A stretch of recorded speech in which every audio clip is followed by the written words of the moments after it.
Good evening and welcome to Chicago Tonight. I'm Paris Schutz here in our Northwest Side studio. And I'm Brandis Friedman reporting live in Chicago's Humboldt Park community. On the show tonight, I asked teens to put down your guns and pick up a basketball. the Chicago Park District has a new CEO, how Rosa Escareno plans to face the current wave of violence among teens. The city has been pushing for transit-oriented development.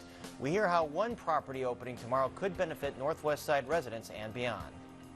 Better pricing. We go to the market every day. We buy all fresh produce. A Humboldt Park grocer is moving into a bigger building to meet community needs. We have a live report from the area. A former Cook County jail warden gives her thoughts on criminal justice reform in America.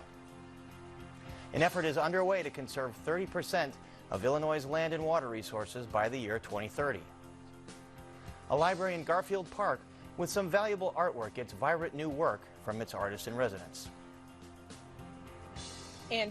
And in Paris, as we mentioned earlier, I am live in Chicago's Humboldt Park neighborhood, where I'll be co-anchoring tonight as a part of our Chicago Tonight in Your Neighborhood series. Now, artists here have been busy painting sidewalk murals in this predominantly Latino community, Puerto Rican to be exact. I'm actually standing on one of those murals. They are intended to bring more foot traffic to the neighborhood in the face of gentrification. Another plan here, a local hospital expanding beyond its walls to improve wellness in the neighborhood. We will have all of that and much more coming up. For now, Paris, back to you. Thanks, Brandis. Now look at some of today's top stories. The Civilian Office of Police Accountability is investigating a shooting late last night on the Northwest Side that has a 13-year-old boy in the hospital in serious condition. Chicago police said officers were trying to stop a car that had been reported as carjacked. After the boy ran from the car, an officer chased and shot him. The boy was unarmed. Chicago Police Superintendent David Brown says more details will come. As of this evening, he can't say exactly where the boy was shot. He warned not to make generalizations. So there's a lot of evidence, a lot of work that needs to be done. Jumping to conclusions is just not fair to any of the people involved, because you might jump to a conclusion that is wrong. That is wrong. And Brown says he isn't sharing details about the officer. He says according to preliminary evidence, the young man was involved in a pair of carjackings. Mayor Lightfoot said in a statement she's been in contact with the police superintendent and COPA about the case. Activists say it's another instance of police terror and they plan a protest tomorrow. A full story is on our website. Gas station owners say it's illegal for the state to force them to post signs about a temporary gas tax freeze. Now they are suing over it. The association that represents gas stations and convenience stores today filed a lawsuit in Sangamon County Circuit Court. The state gas tax was set to increase in July. Instead, the increase will come in January after the elections. The law requires stations post the information at gas pumps or risk fines of $500 per violation. Illinois has not lost residents after all. For the first time, the state is home to more than 13 million people. The U.S. Census Bureau is out with a review of the 2020 census and found that it undercounted the populations of 6 states, including Illinois. Originally, the census pegged Illinois as one of 3 states that lost population in the past decade. But the update means the state actually gained 250,000 people. That's not, however, enough to reverse Illinois' loss of a congressional seat. And up next, Brandis joins us from Humboldt Park, so please stay with us. Chicago Tonight is made possible in part by Alexandra and John Nichols, the Jim and Kay Mabey family, the Polk Brothers Foundation, and the support of these donors.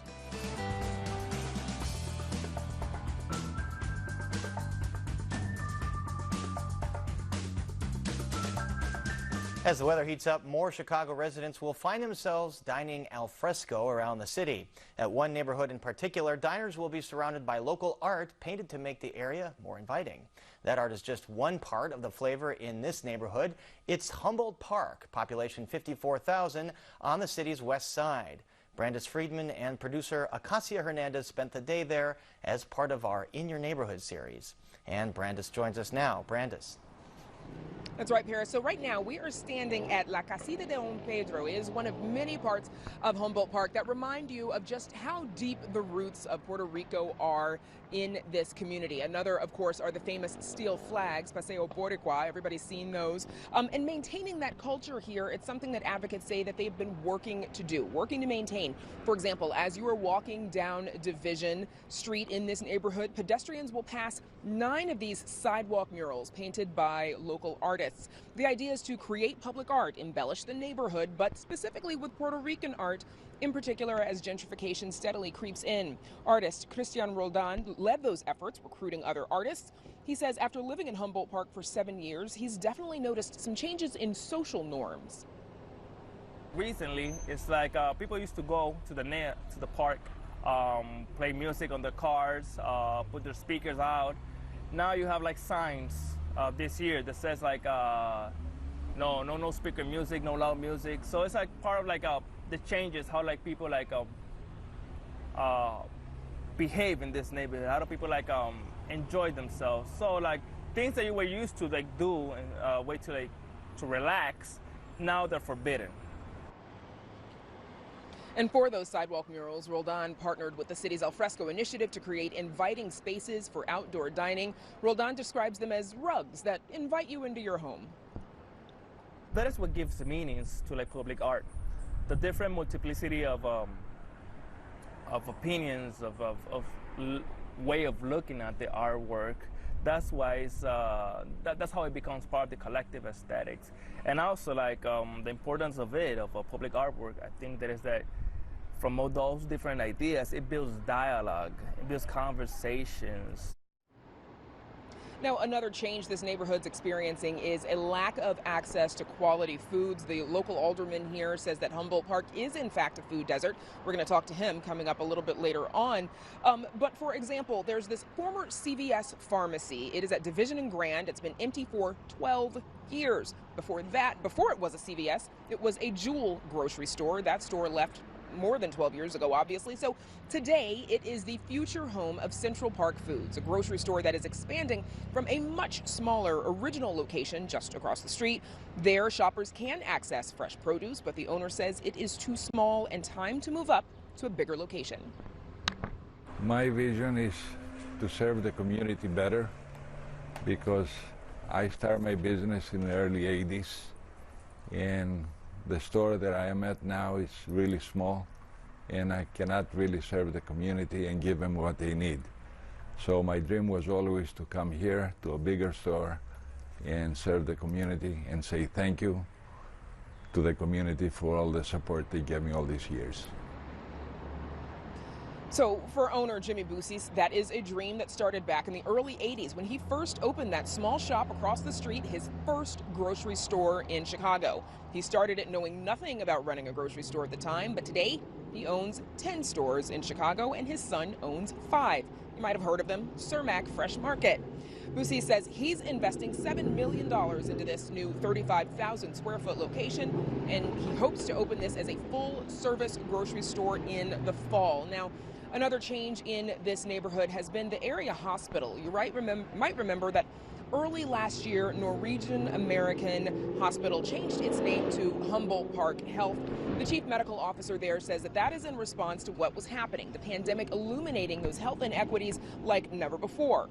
The name now reflects the community, Humboldt Park, but also the goals of the hospital, which is to provide more wellness rather than just serving acute medical needs. And there are plenty. The hospital says it treats a great deal of chronic illnesses from diabetes to high blood pressure, but also a large number of patients with mental health needs, as well as a younger and LGBTQ population. 30–40% of our health. Rather, I would say only 10% of the health outcomes are impacted by what we do directly inside the hospital. So it's imperative for us to address those social determinants of health. Now, to that end, the hospital is planning to break ground in the next few weeks on a brand new state-of-the-art wellness center on Division between Richmond and Sacramento. It'll include a walking track, fitness facilities, a pool, and spaces for physical therapy, community gatherings, among other things. It's a landmark building, we anticipate it to be, that will change the whole makeup of this neighborhood to say, yes, Humboldt Park can have a beautiful, functional building that will advance health in Humboldt Park. Now, Dr. Agrawal says that that's just one phase of their broader wellness district plan. They also hope that their second phase will include affordable housing, which is also a social determinant of health. That's phase 2. Now, coming up, we will also hear from 26th Ward Alderman Roberto Maldonado, as well as another community organizer who knows this area very well. Paris. Brandis, thank you. The new CEO and General Superintendent of the Chicago Park District is no stranger to city government. Rosa Escareño has postponed her retirement from a 30-year career with the city, most recently leading the Department of Business Affairs and Consumer Protection. Escareño is replacing Mike Kelly, who was fired from the role for mishandling complaints from girls and young women who say they were abused, harassed, and assaulted while working at Chicago's beaches and pools. Now, Escareño is tasked with restoring trust in the Park District, filling vacancies ahead of a busy summer season, and providing safe spaces for Chicago youth, as Mayor Lori Lightfoot seeks to move the weekend curfew. And joining us now is Rosa Escareño. Commissioner Escareño, or Superintendent Escareño, I should say, welcome back to Chicago today. We mentioned you've had a long career with the city. Why come out of retirement to take this very big job? Well, you know, I've been a public servant all my career, and this is such a wonderful organization. When I was asked to come in and be helpful, I certainly, it was something that certainly touched my heart, because I am a Parks kid, and so it's just in my blood, I think.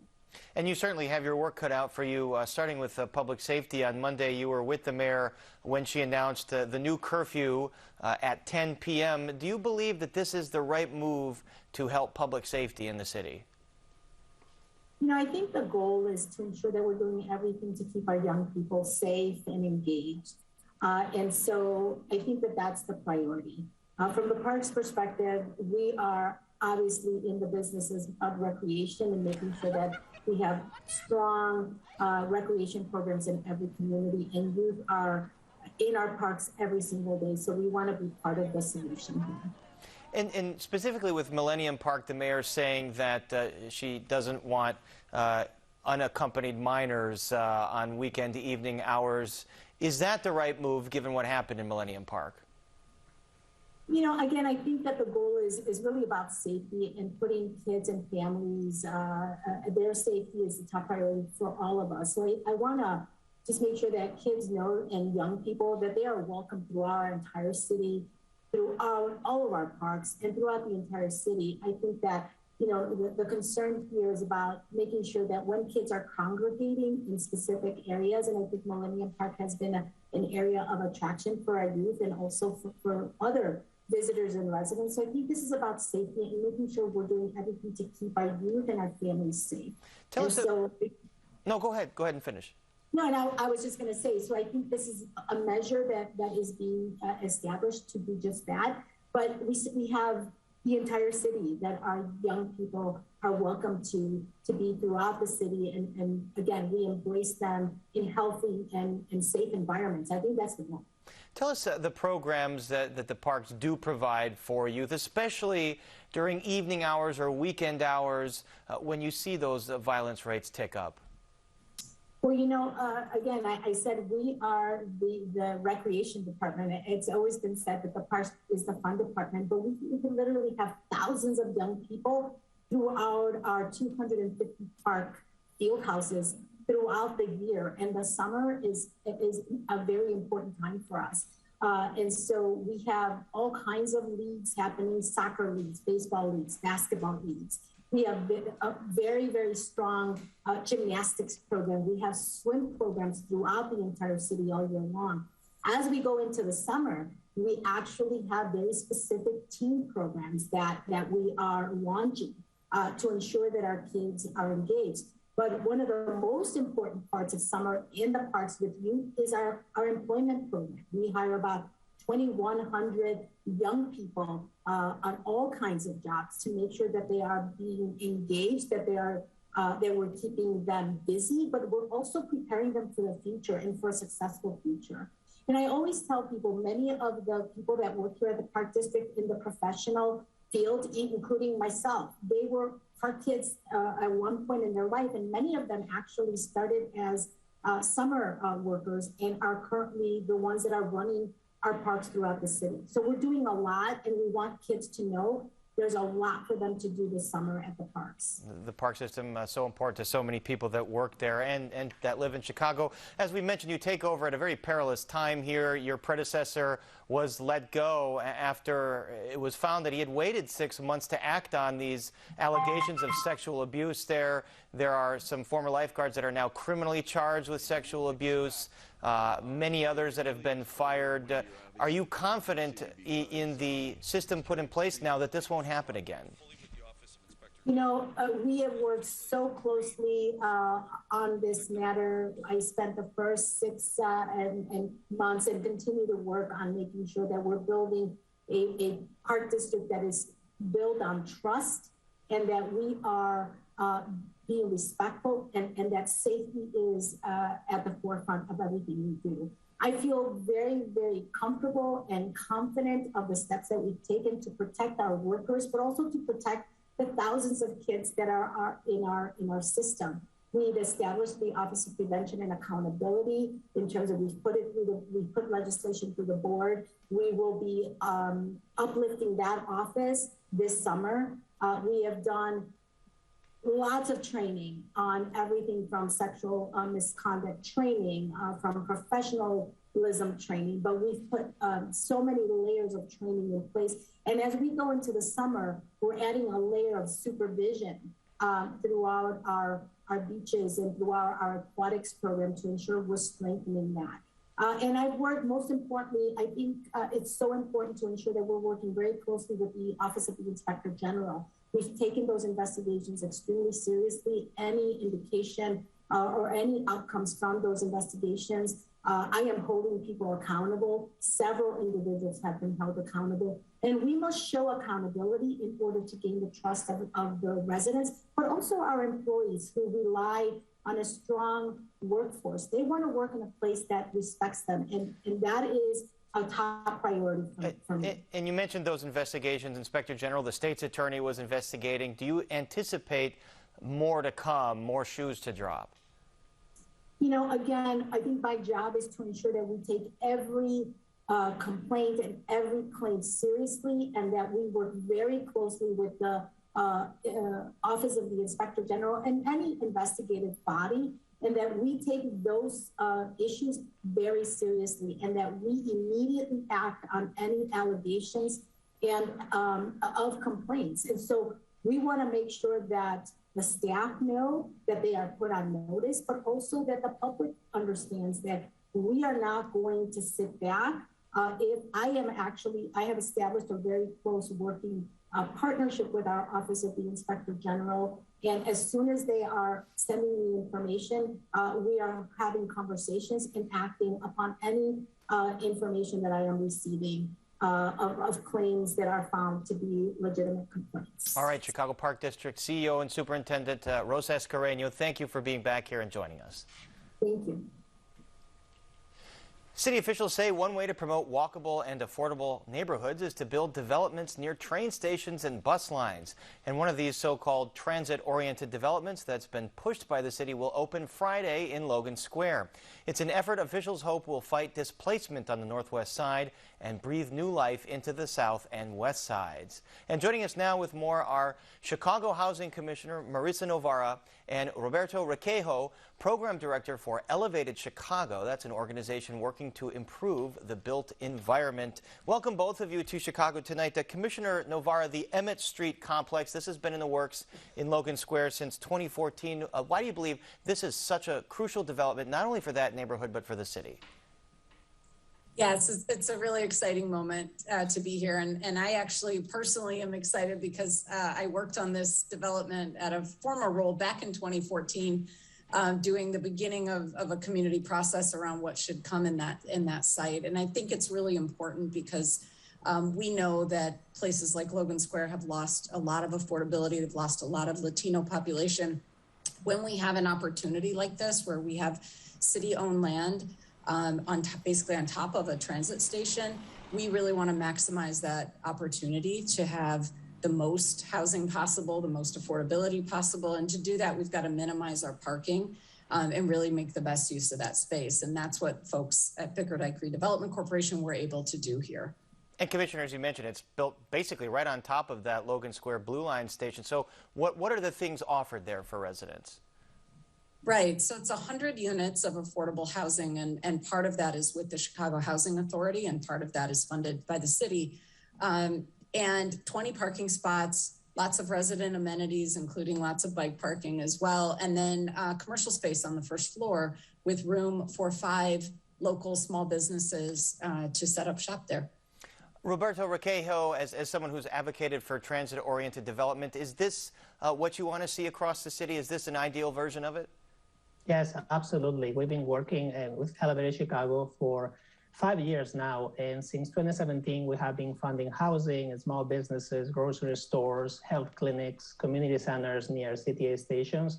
And this type of development is wonderful, but it's still very hard to build. So we have been working with the city to make it easier by creating a new ordinance. And our hope is that equitable development near transit moving forward will be the norm across Chicago and not the exception. And just like the commissioner, I have a personal story also, Logan Square being the first neighborhood that I moved into when I moved to the States 20 years ago, and seeing this amazing development and our members, Palenque, LSNA, being one of the organizers behind it, it fills me with joy. Certainly a beautiful neighborhood and having an affordability issue right now. Commissioner Navarro, there's another project that we want to focus on, 43 Green in Bronzeville. Tell us about that one. That's right, Paris. You know, we did an analysis with our partners at Elevated Chicago.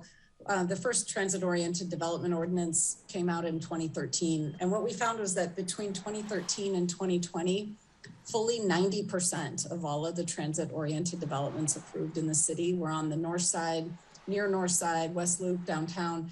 90%, where, well, we know that we've got strong transit lines and metro running through the south and west sides, and that's a real lost opportunity, and it's very inequitable. So we knew we needed to act differently. One of the things that we did in the first funding round that we had in the Lightfoot administration was to fund a development at the 43rd Street and the Green Line in Bronzeville. And I think it's really important to note that, you know, one size does not fit all. We talked about Logan Square and Emmett Street being 100% affordable. It's very different in Bronzeville. The development team there was really focused on doing a development that is half market rate and half affordable, and maximizing, again, the fact that they are right next to transit. And so they've right-sized their parking, again, used that space to create as many units as possible, and they've got a larger building as a result.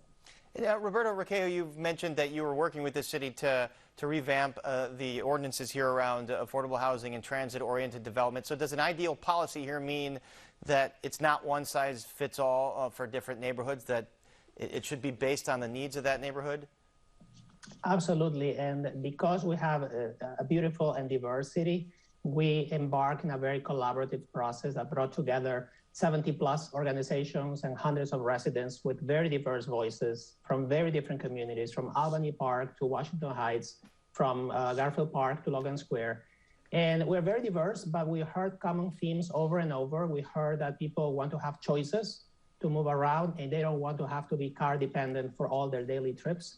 And they also want to have a variety of amenities near transit. And as we were collecting all this feedback, we also heard challenges like building affordable housing near transit being very hard in high-cost communities and taking too long, or our transit hubs being still very car-centric and dangerous for pedestrians, bikers, people on wheelchairs, being too dark or scary to walk to and from at some times of the day.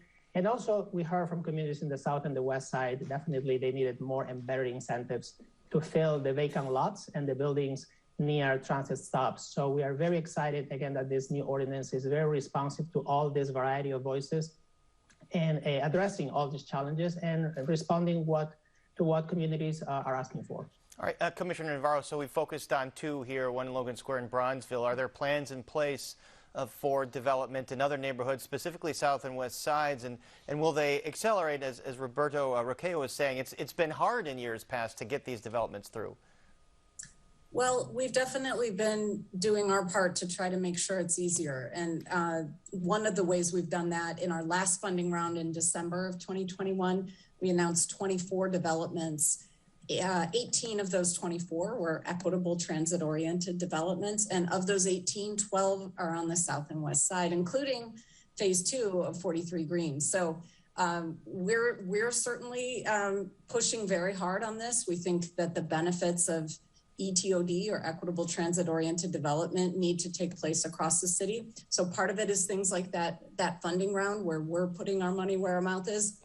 And part of it is the ordinance, the Connecting Communities ordinance, which we do plan to introduce next week, which will really do 3 really important things.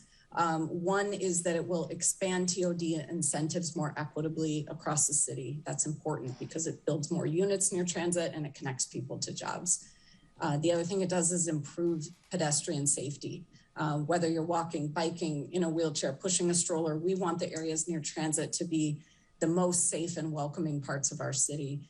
And finally, it will increase accessible and affordable housing. And that's near and dear to my heart. Big parts of our city where the areas closest to transit are the most expensive places to live. And that's just something we simply need to do something about. All right, we'll watch for that ordinance amid a lot of ordinances I know that City Council will take up next week. All right, our thanks to Marissa Novara and Roberto Requejo. Thanks for joining us.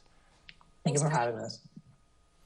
And up next, visitors to a West Side library can now enjoy museum-quality art while they browse for books. Stay with us.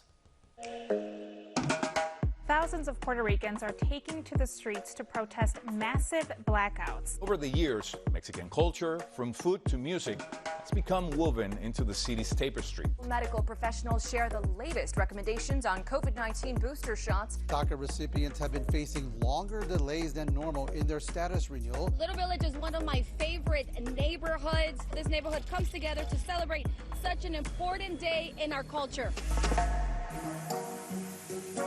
And there's much more ahead on the program, including proposals for prison reform from a psychologist and former county jail warden. But first, there is museum-quality artwork in Chicago that's free for anyone to see. It's in the city's first regional library, which opened in 1920 in the West Garfield Park neighborhood. The library has been renovated, and one of its newest features is a person, a resident artist. Producer Mark Vitale has an introduction to a young artist who brings vibrancy to her residency. The Legler Regional Library in West Garfield Park is home to a lot of books, naturally, but also valuable artwork, and the studio of a new artist in residence. I am Haitian American, very proud Haitian American visual artist. Very much interested in my culture, food, as well as art practices that span from painting to printmaking. I make work based on what I know and what I've experienced. So that comes from ancestors who have obviously gone on, but then also like current day family members who are still living now. Travels that I've taken throughout the African diaspora, vibrant colors, because that's what I saw. So growing up, I saw Haitian artwork in my house. That was the first art I ever saw before I got to art history 1 and 2 in college. So that's what I show, is the vibrancy and the joy that I know. The residency gives the Miami-born artist a small studio in the library. Alexandra Antoine has filled it with works by artists that she admires and her own works, paintings with hand-sewn beaded sequins and collages that feature a lot of food. The other art form I'm interested in is culinary. I consider every woman in my family a chef. So whether they went to school for it or not, they are what I call a chef. And a lot of people interested in food, especially me. And she volunteers in the neighborhood. She calls it being in the mix. In the mix, but also like very intentionally like wanting to be in the mix, not just how can I volunteer here so 2 weeks down the line I can ask you for something, but really like how do we build this connection? Because I also live in the neighborhood. The Legler Regional Library is also home to Floating Family by the artist Elizabeth Catlett, and the large-scale painting Knowledge and Wonder by Chicago artist Carrie James Marshall. That's the artwork the city had planned to auction for millions in 2018, until widespread criticism stopped the plan in its tracks. And there's a WPA mural from the 1930s with dated depictions of Native Americans, and a modern response to it by Native American artist Chris Papan. All of these works will make good company for a new work by the current artist in residence. Alexandra will be here for 2 years, and she'll be working with people in the community, with the students that we work with in the schools, adults, teens, children, and then she will be creating an art piece over the 2 years that will be housed here at Legler. She was born for this. You know, she's here as an artist. She's here to create work, but she's here to work and connect with people as well. And I'm so excited that she gets to weave in her culture and her heritage and her passions. It is a big deal. Now, I gotta be honest, I've done some artist residencies before. This one is new for me because it's in a library, which I also love. Like, I've always loved the library, but that is exciting that it is in a space where I can do research and do my art practice as well. For Chicago Tonight, this is Mark Vitale. Alexandra Antwan will be the artist in residence at Legler Regional Library through the end of next year. The library is located on South Pulaski Road in West Garfield Park. You can see more of her work on our website.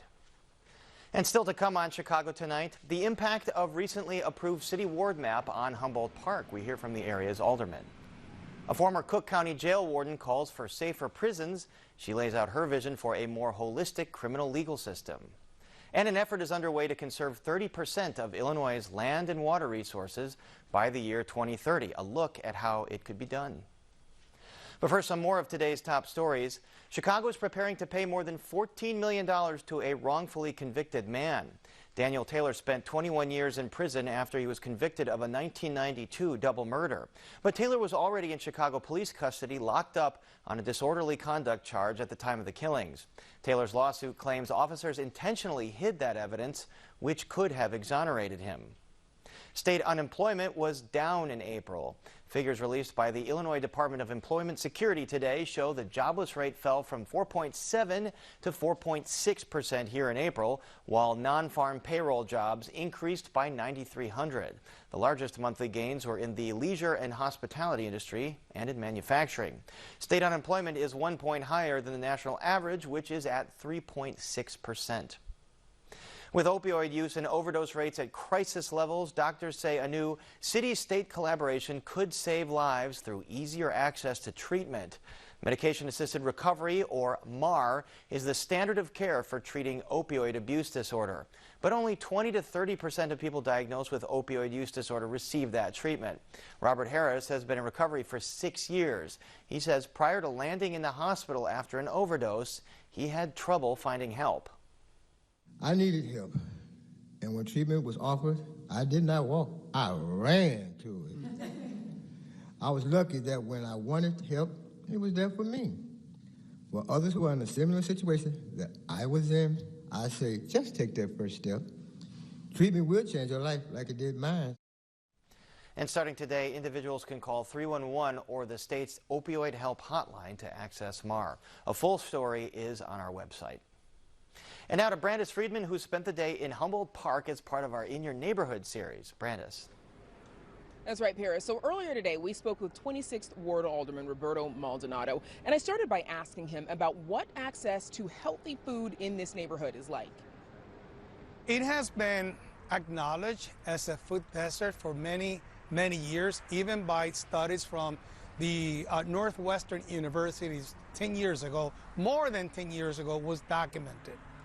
Sadly, under the Emanuel administration, he determined that our community was not a food desert. And so, even though we are so grateful today that Central Foods finally is going to build a 35,000 square feet store across the street from the first store they ever built over 35 years ago. Since 2012, I've been trying to find and fight for a location for the owners of Central Foods. And finally, that dream is becoming a reality. And in a few months, we're going to see the opening of the grand opening of Central Foods across the street from the old little island where they are right now. Right, it's a small location right now. Aside from that, where do your residents have to go to access a full-scale grocery store? Well, you know, people have to take their cars and they have to go to Target, or they can go to other fairly large markets in the area, Cermak on North Avenue and on Armitage. But other than that, if you don't find what you're looking for at those three locations with fair size, and I say fair size, 6, 7, 8,000 square feet, nothing compared with what we are going to have and see at the future Central Foods on Division in Central Park. Another issue that we've heard from residents is about gentrification in this neighborhood. What have you been able to do to diminish that? Well, one of the things that we have done is a clear, open, explicit commitment that to support affordable housing. So any developer that wants to come to the area, we welcome them with open arms, to the extent that they're willing to build affordable housing for working families, 100%, 75%, and affordable housing units for working families. If most of them, they don't care to have those conversations, and those conversations end up they're short and fast. However, when I was running for re-election almost 4 years ago, I ran on a platform of bringing 485 new affordable housing for working families during this term.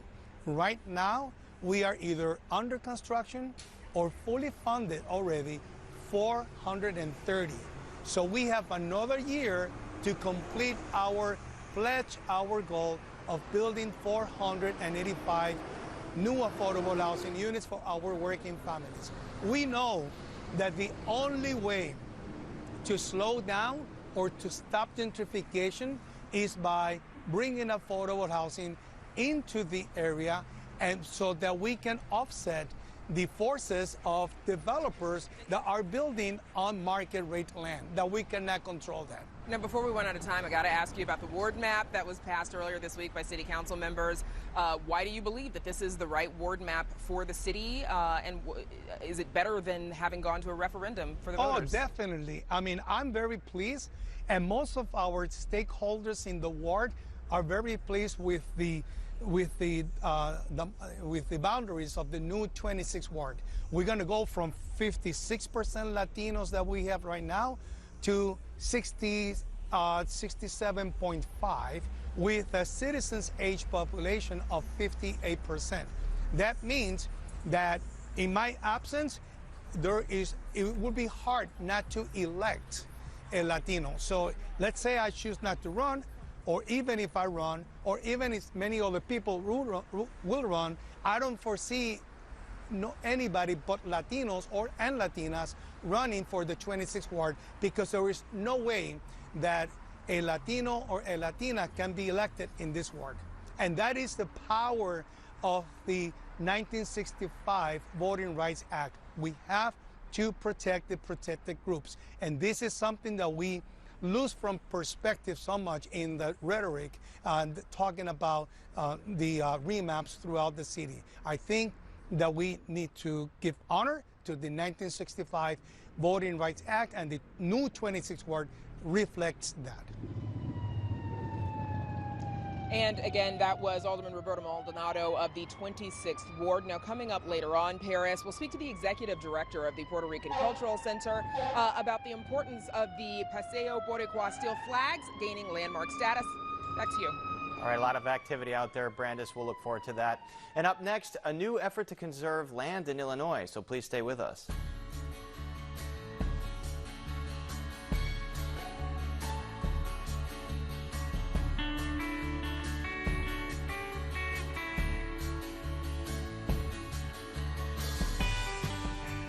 Illinois is taking part in a nationwide initiative aimed at conserving more land and water resources.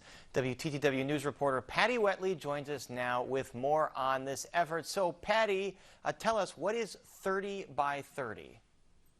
Right. So, as you mentioned, 30 by 30, it's a global initiative to conserve 30% of the Earth's land and water resources by the year 2030. And President Joe Biden signed onto it in early 2021, and Illinois has as well. So there were some listening sessions by Illinois' task force to kind of look at what the lay of the land is here in Illinois and how we get to 30 by 30. All right, so what is the lay of the land here in Illinois, so to speak? Well, we have a long way to go to get to 30, that's for sure. Right now, only 4% of the state's land is formally protected. And that is versus about 67% of the state, which is devoted to agriculture, cropland. So we've protected far less than the national average, and we have a lot more cropland than nationwide. And the question will be, where do we get 9 million more acres to protect by 2030, when in the last 5 years, we've only protected 27,000 acres. It's going to be an all hands on deck kind of thing. You know, can we get acres from agriculture that aren't being productive and restore them to prairie or wetland? Do we convert lawn into pollinator-friendly habitat? It's going to have to be a mix of creative solutions. And as you mentioned, a long way to go here. So are there any plans in place right now? Well, the task force will actually present its plan or kind of assessment to the General Assembly and the governor by July 1st, and kind of outlining, here's the sort of buffet of options that we have. Where do we want to put our resources? What can we ramp up? So expect sometime later this summer to have some more information. All right, we know you will be watching for that, and you'll give us that information. Patty, thank you so much. Thanks, Paris. And you can read Patty's full story on our website, which includes highlights from the task force's listening sessions. It's all at WTTW.com/news. Do inmates in Illinois prisons and jails have a right to feel safe? And that's a central question raised in a new publication written by former Cook County Department of Corrections Warden Nika Jones-Tapia. In it, Jones-Tapia makes the case for a more holistic health and safety vision for those in custody. This after COVID ravaged through corrections facilities here in Illinois and across the country. And joining us now is Dr. Nika Jones-Tapia. Dr. Jones-Tapia, thank you for being back here with Chicago Tonight. So the initiative here that you're spearheading is called Do I Have a Right to Feel Safe? A holistic vision for safety among inmates. Tell us what this vision encompasses. Well, it encompasses a wide array of holistic supports for not just people incarcerated, but for staff and for the larger community as well. It's predicated on accountability and consideration for the resources and supports that people need to thrive and to be well.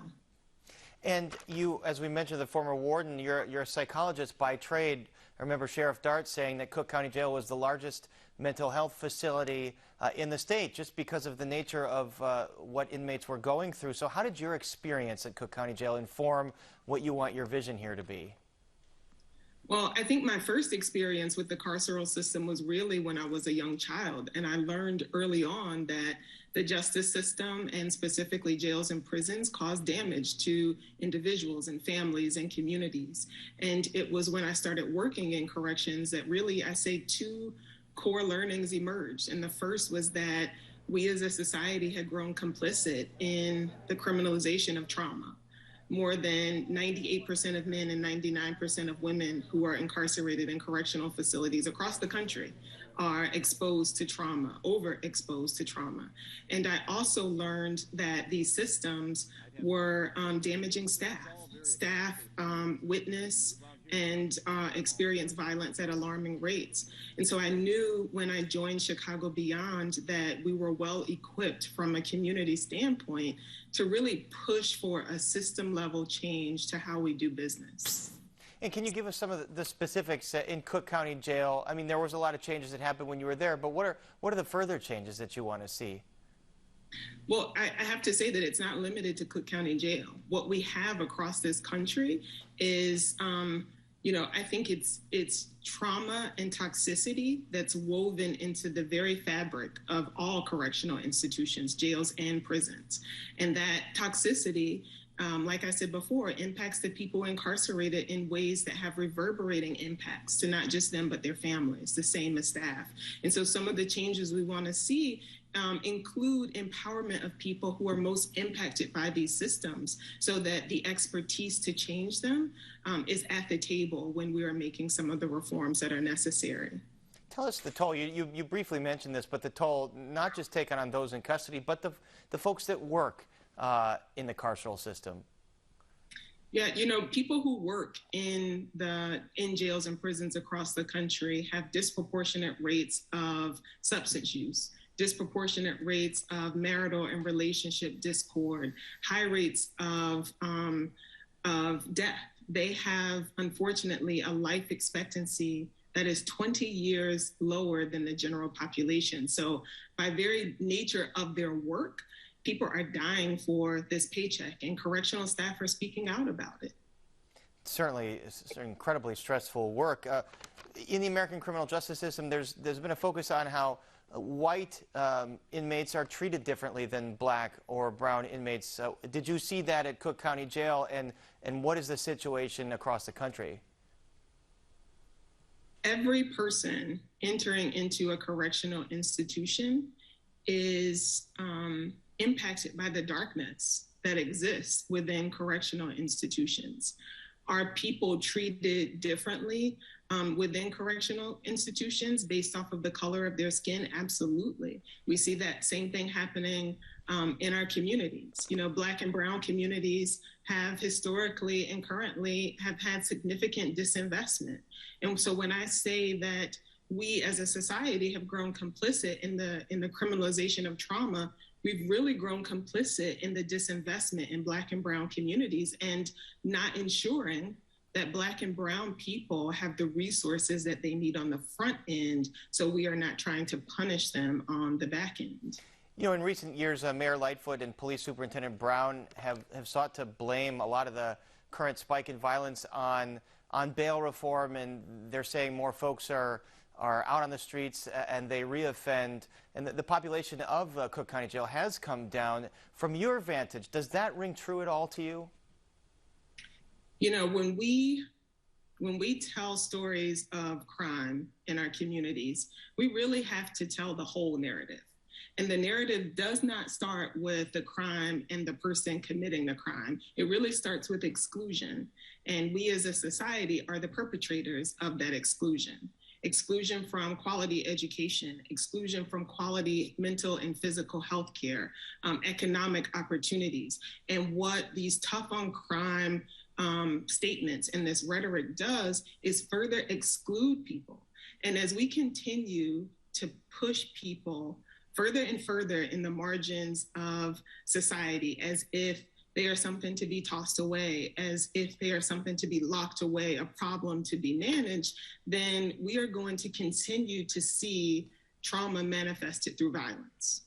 When you saw what COVID did to jails and prisons across the country, including at Cook County Jail, does this sort of play into your notion here that there needs to be a holistic rethinking of the safety of folks that are in custody, because clearly so many of them were not safe from the virus?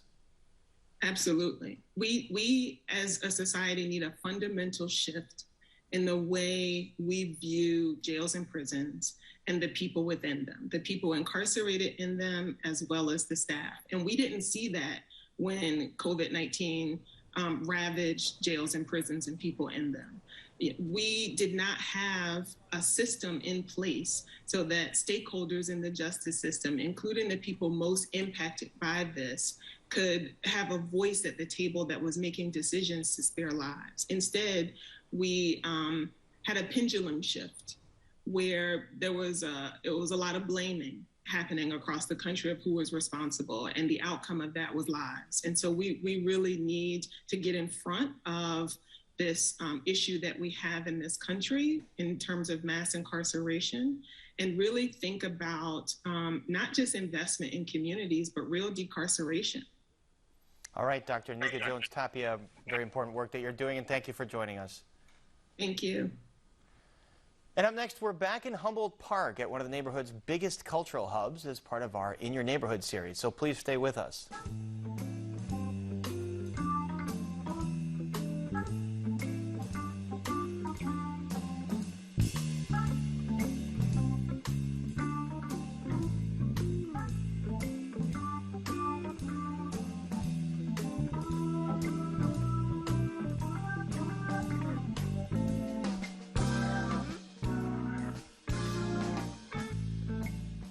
And now we check back in with Brandis Friedman, who has spent the day in Humboldt Park as part of our In Your Neighborhood series. Brandis. That's right, Paris. So now we are joined by Jose Lopez. He's the executive director of the Puerto Rican Cultural Center. And thank you for joining us. First, if you would, tell us a little bit about the significance of this community art project where we're standing. This community art project was created in 1977 as part of a program in our alternative high school, the Dr. Pedro Albizu Campos High School, which, by the way, this June 11th, we will be celebrating its 50th year. It's an alternative high school, obviously serving the needs of our at-risk youth. So this is a space that was made to sort of look at and memorialize a house, a rural house in Puerto Rico that they could imagine their grandparents lived in. It has a batey. Everything in there took a year, was handmade, including the flags you see on the fence. So it's obviously an art project, but it's also an architectural project because it was done with Architectures Chicago. So also the Paseo Boricua Arts Building, it's also well underway, another cultural center project. What will that bring to the community? That will bring 24 affordable housing apartments for artists who live in the community, who have been displaced in the community, to be able to live, work, and sell their art, as well as the first floor will serve as the home of Urban Theater Company, the only Puerto Rican theater company in Chicago. So a lot of support for artists in this Absolutely. neighborhood especially. That's one of the things that you will see is the vibrancy and the amazing sort of commitment of the artists in this community to maintaining it, obviously, as a vibrant, beautifully expressed community that tries to recover its heritage through arts, music, and all other forms of expressions. Now, something else you all are working on, a big development, the Paseo Boricua steel flags receiving special recognition. Why is that important? That is so amazing because those flags were erected on January 6, 1995, on the 100th anniversary of the adoption of the Puerto Rican flag by Puerto Ricans in New York City, and it's modeled literally after the Cuban flag because they were members also of the Cuban Revolutionary Party that was struggling for the independence of Cuba and Puerto Rico at that time against Spain. So in 1995, we erected those flags. They're made out of steel to commemorate the first migration of Puerto Ricans that came to Chicago. It's made out of steel pipes, sort of commemorating the Puerto Ricans who came to work on the pipelines, and those pipes are welded together, commemorating the welders who came to work in Chicago. So it really sort of memorializes as well the Puerto Rican presence and persistence in Chicago and our contributions to the city. And what's the next step in achieving landmark status for those flags? Well, the next step is that in September, the City Council will formally adopt that, and we will have an amazing celebration to coincide with our Fiesta Boricua, which every year we hold here. It's called De Bandera a Bandera, from flag to flag. We close down this entire street, this entire corridor, Paseo Boricua, and we celebrate fully and immerse ourselves in Puerto Rican arts and music and artisanry and every aspect of Puerto Rican life, including food and everything else. Jose, we've got just a couple seconds left. You've been here 60 plus years. Yes. In 10 seconds, why do you love this neighborhood? I love this neighborhood because it is really what every city should become. It reminds one that you're living the world in the city. In other words, Chicago should be the world in the city, with so many incredibly different cultural expressions and ethnic groups. We could really live up to an amazing concept of magical urbanism in terms of the future of city planning. All right. But more importantly, I think that there's a wonderful quote from the Quran that says, "We have made you different so you can know each other." Oh, all right. That's a good quote to end it on. Jose Lopez, thank you so much for joining us. And of course, Paris, I'll be back to join you in wrapping up the show in just a bit. But for now, back to you. So true. The world definitely does live here in Chicago. Brandis, thanks very much. And we are back to wrap things up right after this. Chicago Tonight is made possible in part by Alexandra and John Nichols, the Jim and Kay Mabey family, the Polk Brothers Foundation, and the support of these donors.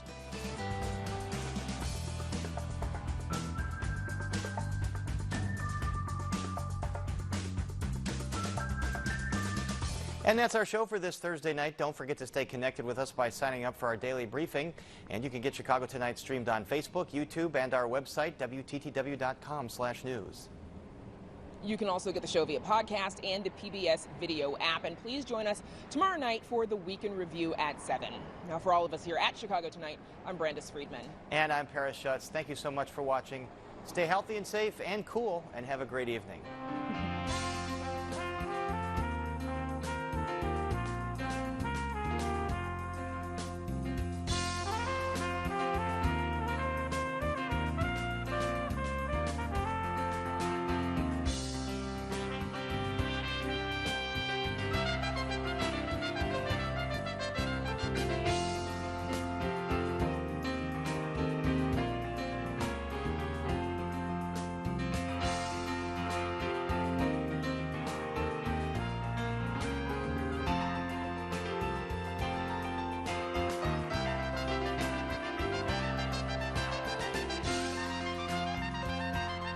Closed captioning is made possible by Robert A. Clifford and Clifford Law Offices, a personal injury law firm pleased to give back to the community through numerous charitable initiatives.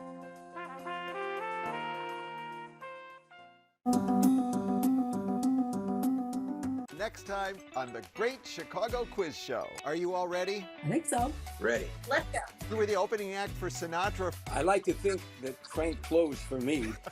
You make it in Galena, you can make it anywhere. I'm having a breakthrough right now. I have no sense of personal embarrassment. I got the sauce. I didn't know that. That's great. The more you know.